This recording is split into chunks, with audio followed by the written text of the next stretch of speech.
Hello, this is Joan from Omotesando, and today we're gonna see how we can take care of our kokedama.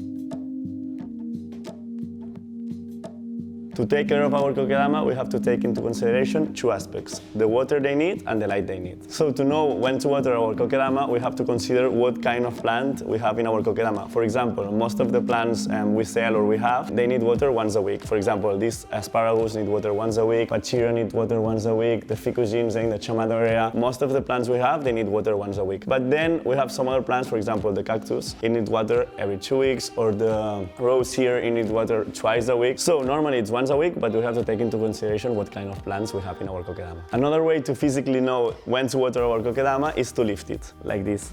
If it's heavy, it means it's still wet inside, so we don't have to water it. But if it's not heavy, and we do like this, it means inside it's not wet anymore and we have to water it. We say this because it can happen that it's dry on the outside, but it's wet in the inside. So the way to know if we have to water is doing like this. If it is wet inside but the moss is dry, what we can do is take some water with our hands and just water the moss, or we can take this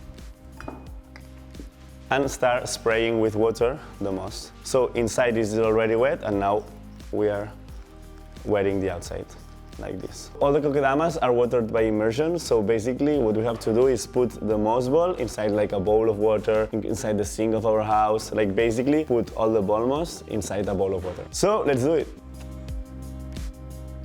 We have to keep the kokedama inside during 2 minutes, and as we can see, there are some bubbles going out from the inside. That means the water is entering inside the kokedama. Maybe after some years we cannot see the bubbles anymore, but that doesn't mean that the kokedama is not being watered. So after 2 minutes we have to take the kokedama out. As we can see, there's plenty of water, but if we press it like this, it falls a bit, so we put it in our vase.